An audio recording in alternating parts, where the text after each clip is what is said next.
Okay. Hey everybody, I am going to be doing a review today of Adam Lambert's new album, The Original High. So I hope you all enjoy it. And yeah, so I'm going to get on to this review. Died last night in my dreams.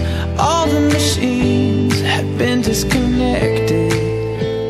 Time was thrown out the wind, and all of my friends satire.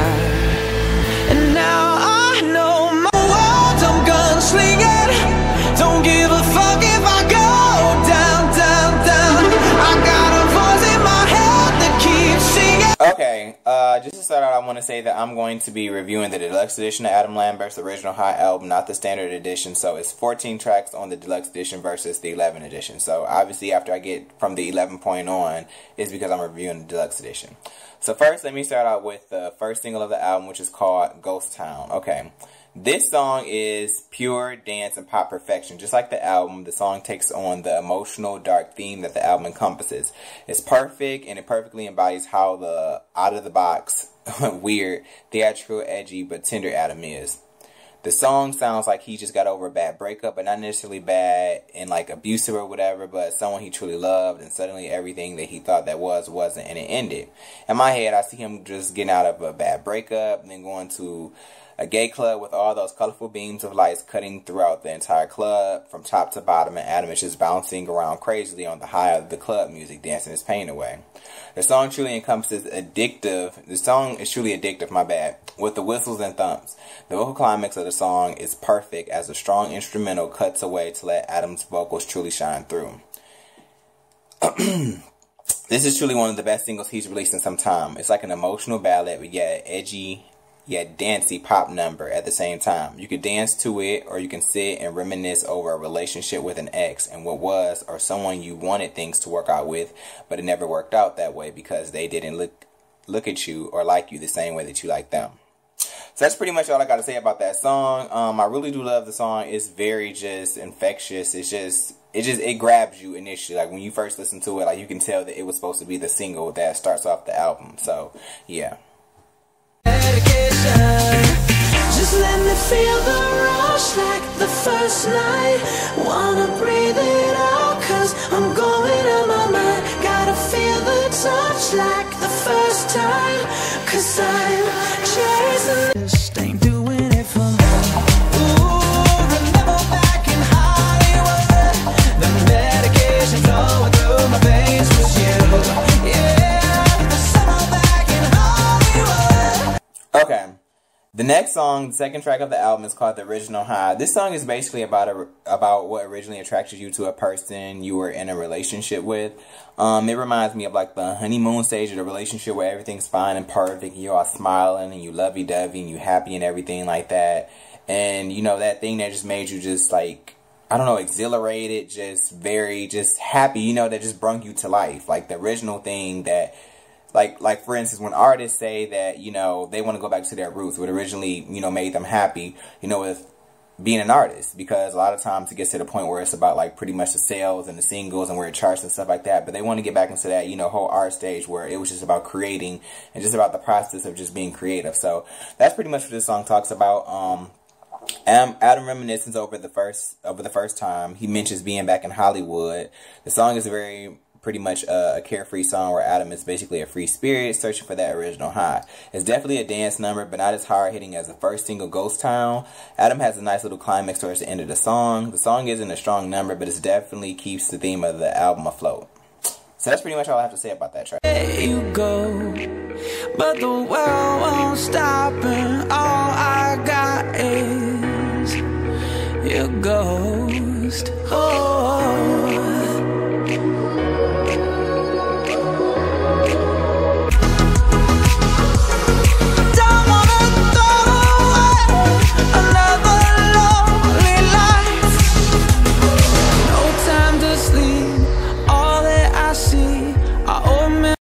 The third track of the album is one of my favorite songs from the album. This song is entitled Another Lonely Night.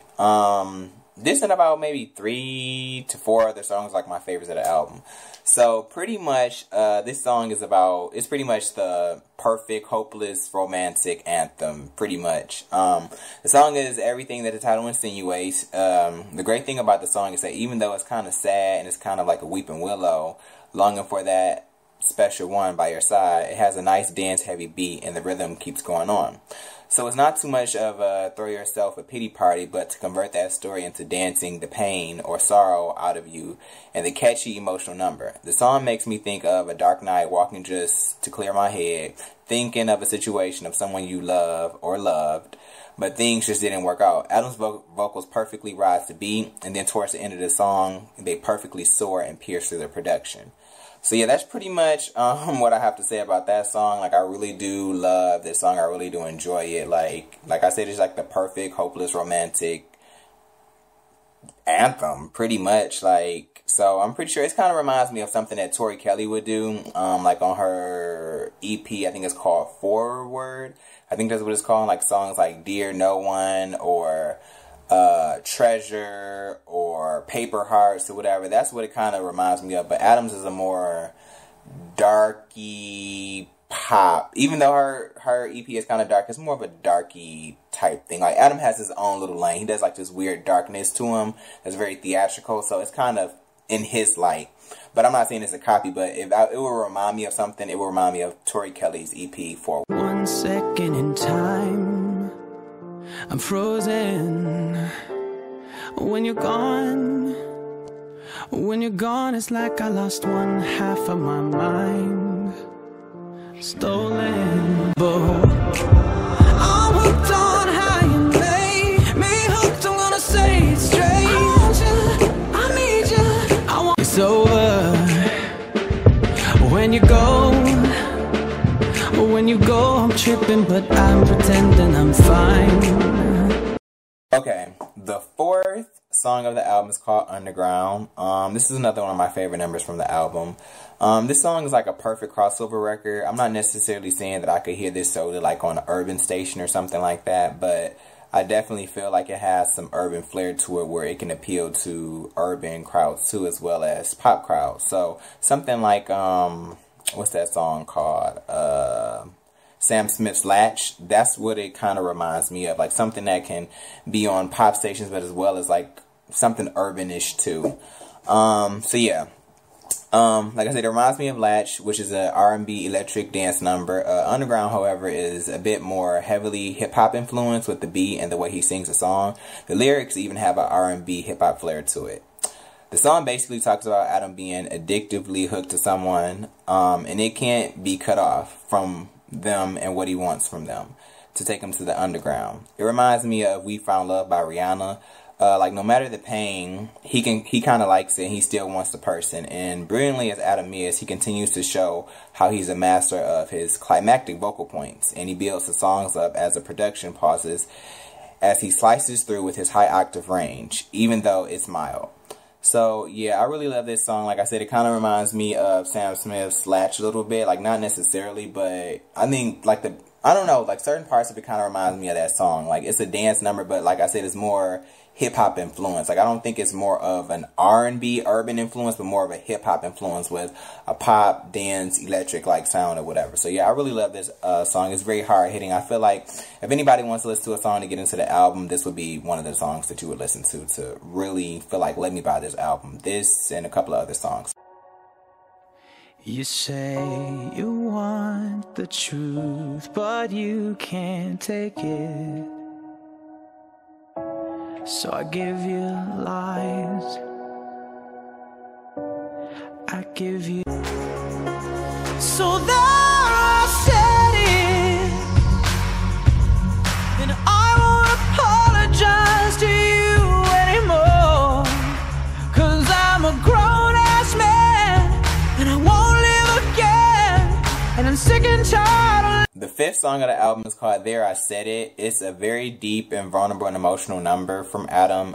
It reminds me of songs like Beyonce's Best I Never Had and If I Were a Boy. It reminds me of that because let me think about it. Because that relationship with who Beyonce was with was an impactful relationship. She loved that person, but they just couldn't get it right. And that's pretty much what I feel like this song kind of gives me. Adam really sheds his layers of armor to reveal his vulnerable side, singing things like, I won't apologize to you anymore because I'm a grown-ass man and I won't live again, and I'm sick and tired of living in your shadows. So there, I said it. This song is very reminiscent of Whitney Houston's Greatest Love of All, where she sings, I decided long ago never to walk in anyone's shadow. If I fail, if I succeed, at least I'll live as I believe. So, if there is any song on this album that will pull at all of your emotions, this is it. His vocals in the song rise over the beat, while the beat plays the role of a choir to support the lead singer, which is Adam himself, obviously. So, yeah, this is a very deep, emotional number. This song actually kind of made me cry almost a little bit, whatever, because it just is very emotional. It's just like that gray area of a relationship where you wanted things to work out, but it just didn't work out the way that you wanted it to. I guess we're in deep. I guess we got higher. You'll never believe what I heard on the. Cause now all things we said and done, twisted around, turned them wrong. Feels like all the love is gone.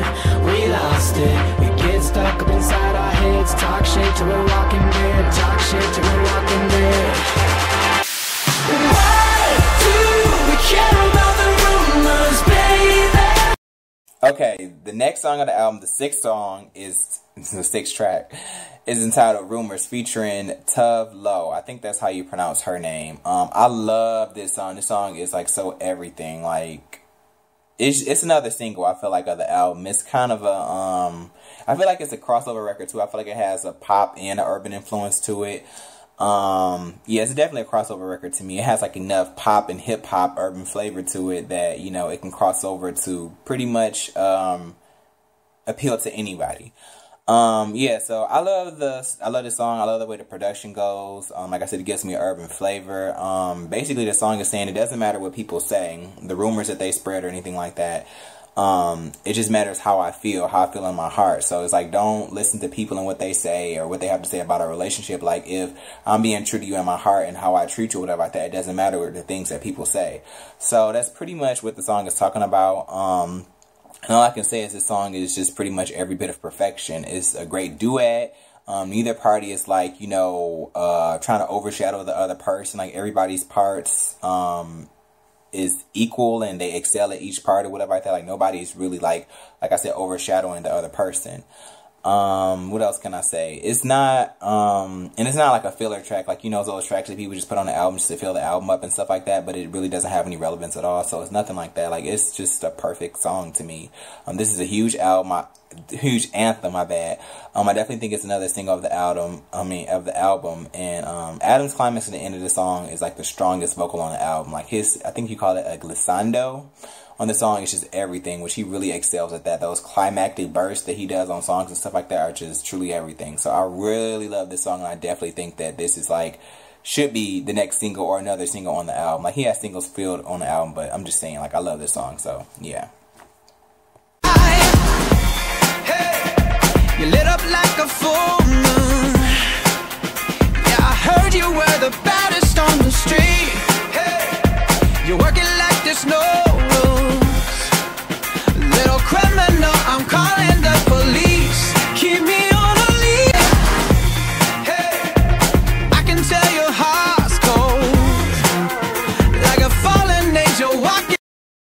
Okay, the seventh track of the album is called Evil in the Night. This is another dark anthem. This is to me like a Halloween musical of fall in love, not falling in love, but falling. Like, the love is like, you know, I don't know, just fall in love. The song is basically about someone that's bad in the day, and at night, they're evil or whatever. So in the day, they're like dangerous, but it makes me think of like that bad boy type thing or whatever, like where people like attracted to people that like have this bad persona or whatever. And then at night, cause I'm like debating about this song, at night, they're kind of like malicious bad, like evil, like he says evil in the night or whatever. But I think that it's not really like that, because Adam seems to be attracted to this person. So maybe they're like, you know, a sexy, dangerous beast or whatever like that. Like, you know, this bad boy rebellious thing at night or whatever, and it like really attracts him or whatever. It kind of makes me think of something kind of dominatrix like or whatever. Like, I don't know, when I listen to the song and the lyrics, if you really listen to it, he said something, he sings in a song, keep him on a leash. So yeah, that makes me think dominatrix like or whatever like that. But the song to me is basically about infatuation, about somebody who's bad and Adam likes it. It makes me think of like Michael Jackson's Thriller, That Kind of Bad, or Dirty Diana, or Billie Jean or whatever. Because in Billie Jean he says something like, I don't know, I think it's something that he says that his mom says, something like, don't go breaking young girls' hearts. I can't remember what song it is or whatever, but that's kind of what it reminds me of. But anyway, Adam, once again, he rides the beat lightly, but as the chorus comes to an end, he's like over the rainbow. So I really love this song, whatever. It's a nice song. It's not like one of my, I don't think it's like one of my favorites of the album or whatever, but it's definitely a good track. So yeah, I enjoyed this song. She's off to party with the diamond dogs from the wrong side of the tracks. Locked up at last. She was bound to break free from the start. Girl got that rebel heart. Listen, run away, run away, listen. Okay, the 8th track of the album is entitled Lucy, featuring Brian May. This song reminds me of Don Richard's James Dean, or Michael Jackson's Billie Jean.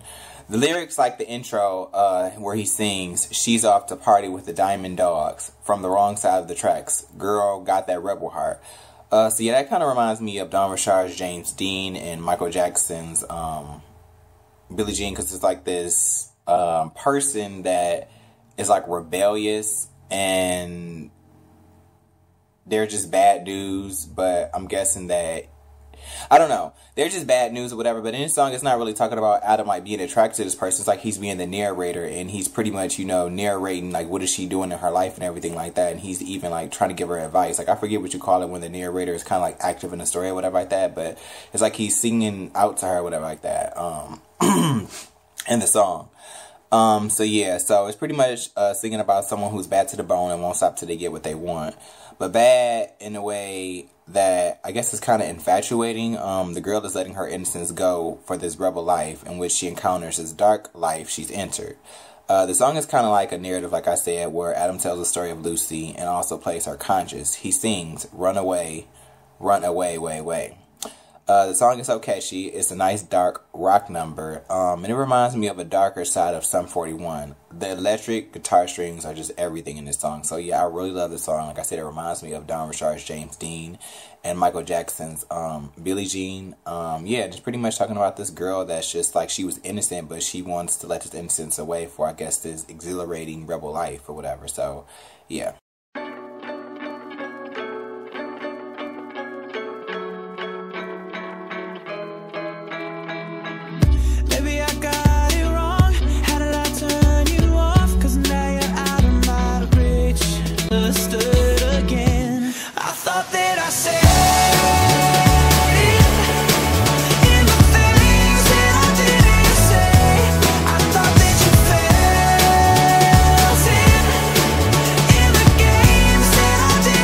The 9th track of the album is entitled Things I Didn't Say, and it's pretty much to me like the cousin of There I Said It. It reminds me of Don Richard's Swim Free, because it kind of has like a light dance island feel to it, at least in the beginning of the song.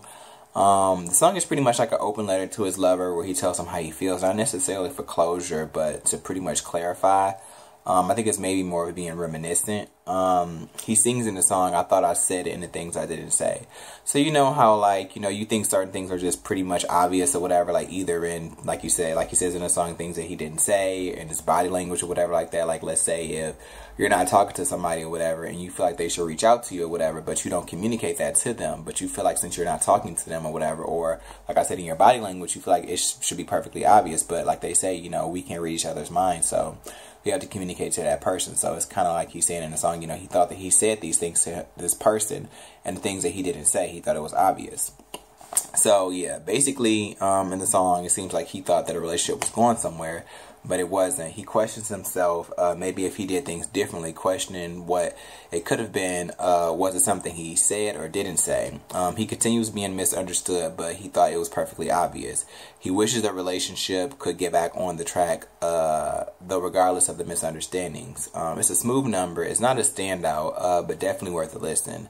It's not like one of those random leftovers that people put on the album just to like fill it up or whatever like that. But I really like the song. Like, it's very catchy, and I love the fact that, you know, it's actually talking about something that's actually prevalent in society, how we think things are being communicated to people that aren't really being communicated, you know, by us not talking to people, and we think that it's obvious that, you know, it's not talking, or, you know, our body language or whatever. But it's really not obvious to everybody. We have to understand that, you know, it's different strokes for different folks. Like, everybody has their own way of, you know, they go about life and how they perceive things in their own walks of life. So just because we may think that something is obvious to somebody else, it may not be obvious. So I love the fact that, you know, it's talking about something that's actually relevant in society that everybody goes through.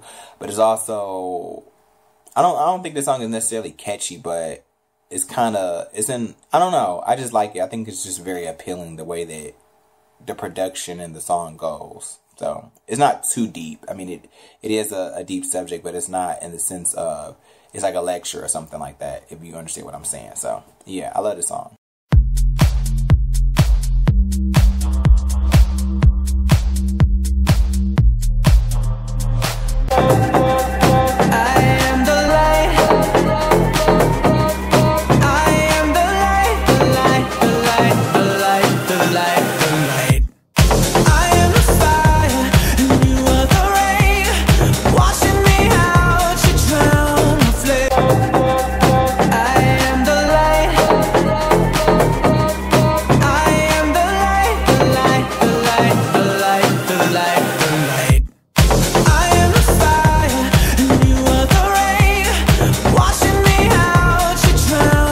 The 10th track of the album is called The Light. This song, as another song that I mentioned, kind of completely reminds me of Sam Smith's Latch, the way the production is, but it's less of a smoothie falsetto song, instead falsetto sound, my bad. Instead of an R&B sensual vocal style, Adam sings the song out in full voice somewhere in the bottom to the top of his middle register. It's like a remix of Latch. Adam pretty much sings about how the other person is his other half that completes him, that balances him out. He uses a lot of analogies in the song. He says that he sings, I am the fire and you are the rain, washing me out to down my flame. This person is the one that calms him down, that keeps him in check when he's being hot-headed. Maybe when he felt like he had nothing, this person was his light. He says, and he sings in a song, oh man, I was dark. The person was the light, even though he says he is himself the light. So yeah, that's pretty much, the song is pretty much like a lot of different analogies or whatever like that. It seems like he's talking about himself, like when he sings the song or whatever, but at the same time, you know, he's talking about another person, because he says, you know, he sings in the song, I am the fire and you are the rain, washing me out. So I kind of feel like this person kind of brought him to life when he was in a dark place in his life or whatever like that, and they were kind of like everything to him. So yeah, it's weird, because like in the song it seems like he's saying that he is the light. He does say it, but I mean, he's obviously talking about another person too. So I mean, I'm guessing that this person is just somebody that completes him, like, you know, it's the other, you know, half that makes him whole, you know, that gets them together, you know, that balances them out and everything like that. So yeah, I love this song, as I do like most of the songs on the album. It's a really good song. Like I said, it's kind of very reminiscent of Sam Smith's Latch or whatever. It's a very good song. I've been trying too hard when I already lost. I can't bet on these cards, 'cause I know what they'll cost. I don't wanna get down in the flame. Why they gotta make me play this game? Just like an honest liar, taking on heavy. The 11th track of the album is entitled Heavy Fire. It's pretty much in the same light as Christina Aguilera's Ceasefire from her last album, Lotus. And I'm not just saying that because the song titles are very similar. So I'm not just, you know, saying that they're in the same light because of that. But actually the lyrics and the whole message of the song is pretty much very similar. It's in the same wavelength. He sings in the song, I'll be trying too hard when I already lost. I don't want to get down in the flame. Why you gotta make me play this game? Just like an honest liar, taking on heavy fire. So in the song, it's kind of like he knows that he's wrong and he wants a person to stoop down to his level because he sings, throw me some shade. He says, you know when you've, like when you've done wrong, right? And you kind of want the person to retaliate to you like the same way that you treated them or whatever like that. But it seems like in this song, it's like he's in this I don't know how to explain, like he's in this position where, you know, he wants to get the situation over with, and maybe the person's kind of like holding it over his head, or the fact that they are being very like lighthearted with the situation. Like instead of them throwing him shade or like retaliate against him, they're just more so disappointed. I feel like with people, you know, even though it may seem like you may hurt more when somebody's malicious to you, or like they're retaliate to you the same way that, you know, you've done to them. I think that people expect for the person to do that way. But when they're more so disappointed, I feel like that hurts you more than anything. So, yeah, I feel like that's what pretty much the song is talking about. Like I said, he pretty much wants the person to go ahead and retaliate because it seems easier that way, because you can't handle the disappointment and then being lighthearted. You rather than be more so angry. Yeah, so it hurts him, even though in hindsight to everybody else, they may not understand it, because it's just like, you know, well, you know, they're not retaliating against you or whatever like that in the same way that you were. So like, why does it hurt so much or whatever? And it's just like that disappointment. It hurts so much because, I don't know, it's really hard to explain it. But anyway, it burns like heavy fire, this situation that Adam is in. And he belts like he's screaming in conversation, out in dismay of not wanting to be in this position. Is very poetic. It's like he's having this, you know, open conversation with himself, maybe different versions of himself, like a big white room in his head. So yeah, this song is very poetic. It's just, it's emotional. I don't really know how to explain it, but it's a great song. I love this song. I'm running red lights, always after hours, late night power. I feel it at the wheel, always after hours. I'm on a drive, I'm on a night drive. I gotta take a little trip, get twisted and ride. The 12th song on the album is entitled After Hours. This is a bonus track on the Deluxe Edition. This song is basically those weird, crazy thoughts that you have late at night. It's definitely one of those tracks that you hear being played late at night on radio stations, like when you've, you know, just left from a good time out with your friends and family and stuff like that.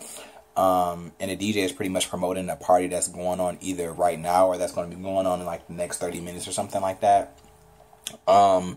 This song basically is an embodiment of the persona that comes out, you know, late at night. You know, like when people talk about Twitter late at night, or Twitter after dark, or Tumblr dark, or whatever like that. It's kind of like pretty much that's what it embodies or whatever. It's definitely that number that talks about the other side of people. Like I said, it comes out late at night.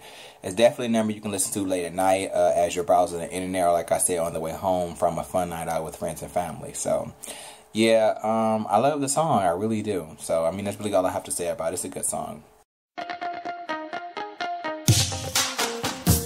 Think by now I would have learned just how you love to hurt me. Seem to enjoy. It don't have to be so hard on your boy. You don't have to be so search and destroy. Now I don't mind a little pain when I really earned it. The 13th track of the album is another bonus track, like I said, on the Deluxe Edition. It's entitled Shame. This song reminds me of something that Shakira like. It's very gypsy-like. Adam is basically telling on himself. He feels like he's always being blamed for everything, when in reality it's not him. But it seems like the way he's singing the song, he likes it. Like he gets off on role playing, and he's playing a character. He sings, now I don't mind a little pain when I really earned it, but you got me whipped and chained when I don't deserve it. those lyrics and the way he sings it sells the message. You can't tell if he's upset at being blamed or he enjoys the aggressiveness of his lover and being in a hot seat. This is a very clever number. It seems very simple, but it really makes you think. It's very catchy. It's not a strong number, but it's not one of those random filler tracks that they just throw on the album that was just left away from the collection of songs that they recorded that could possibly go on the album that the artist didn't like. Or was too lazy to produce a real track. So yeah, I really like this song. And that's pretty much all I have to say about it. I mean, I like the song. It's not one of my favorites. That's what I meant to say, but it's definitely a good track. Who you think you're calling stupid? Stupid. Where you go? Who you calling clown? These boys can't slow me down. These boys can't slow me down. These boys. When I'm getting close, so close, will I listen to the radio? Then I let it go. The last and final track of the album, like I said on the Deluxe Edition, this 14th track is entitled These Boys. This song is so cute. It's like Adam's a little elementary boy with a crush. And it's like when boys and girls used to hit each other and they used to say that, you know, each other had cooties, but they secretly picked on each other, you know, and hit each other because they liked each other. He sings in a song, "Who you think you calling stupid, stupid?" Adam lightly throws out insults about these boys, but it's like he low-key blushes, feeling some kind of way about them. It's like he's trying to convince himself to focus on himself and being professional, saying these boys can't slow him down, but he can't. He also sings, "Take deep breaths. Try to take deep breaths." So, my bad. Let me say that again. He sings, "Take deep breaths. Try to take deep breaths so I don't lose my composure. I see the edge. I can see the edge when I feel like I'm getting closer." It's another cute number. It's not a strong way to end the album, but it definitely leaves the album on a lighter note, a very light note, than the heavily emotional vulnerability and dark album that it is. Even though it's not really depressing with a danceable, upbeat production, but it makes you smile knowing you made the right purchase. So yeah, I really like the song. Like I said, it's very cutesy. Like I said, it reminds me of like when you were in elementary school or grade school or whatever, and you would always pick on somebody. You know how, I don't know if your parents ever told you that the people that are always hitting on you or messing with you or whatever is because you don't know how to communicate the fact that they really like you or whatever, or they don't want to express it that they like you, so they hit on you so they can have some kind of interaction with you, but it really means that they like you. So yeah, like I said, the song is pretty much, you know, kind of that to kind of feel or whatever. Adam trying to convince himself that he doesn't care about these boys or they're nothing or whatever, but low-key I think he really does like them. So yeah, I really like this track. It's a very cute song or whatever. It's not like, you know, a single necessarily or whatever like that, but it's a very cute track. It's very, you know, like I said, cutesy, so I like it. Overall, I really enjoy Adam Lambert's third album entitled The Original High. I think that is an amazing effort from Adam Lambert. It manages to give you lyrical content that tells a true story. It's very poetic. It's just a very, how do I say this? Very emotional, very vulnerable, deep album. Like, the lyrics really tell a story. The lyrics really have purpose. I know that Rico Love did an interview not too long ago, and he was talking about music, how it's lacking depth. And it's lacking, you know, storytelling and good songwriting. I feel like this album has amazing songwriting in it. I don't know who the writers are. I don't know if it was just Adam by himself or Adam and co-writers or a majority of, you know, people that wrote the songs on the album and everything like that. But the album has amazing lyrical content. I think the album is for anybody that just enjoys music, anybody that has been through anything in life, whether a relationship with, you know, someone that you love as far as a boyfriend-girlfriend, boyfriend-boyfriend, girlfriend-girlfriend type of relationship, or a family, or whatever, or just being infatuated with somebody and something just, you know, not working out the way you wanted to. You like somebody, they don't like you back. Just anybody that's just been going through anything, anybody that's experienced love and heartbreak, I feel like, you know, you can relate to this album. The production of the album is amazing. It has a lot of different sounds. I heard pop on there. I heard some kind of urban hip-hop sounds on it. I heard some dance, kind of electronic, I guess you can say. Did I say rock? I heard some of that too. So it has a lot of different styles of genres of music on the album. It has some great vocals on the album. It's not like Adam Lambert is trying to be Patti LaBelle on this album or anything like that. His vocals are kind of subdued in a sense. It's not as, I guess, what people are used to him doing. Like, he's not belting every single note of the whole album. But it definitely has great vocal content or vocal abilities or vocal performances. That's what I wanted to say on the album. He really excels at his climactic vocal points of the album. or in general. Like, he really knows how to build a song up. He knows how to be able to sing through the chorus or whatever, and then really at the end of the song he knows how to build it up to a very, you know, strong climactic point. So I really enjoyed the album. It's a great album. I love it. It's so good that I haven't even got a chance to really get into Tori Kelly's album or Elijah Blake's album, and I've listened to Miguel's album, but I haven't really got a chance once again because I've just been listening to this album by Adam Lambert. So as far as my rating of the album, I will have to give it a 5.5 out of 5 stars. 5 out of 5 stars. So yes, I thoroughly enjoyed the album, and I recommend any and everybody to purchase it.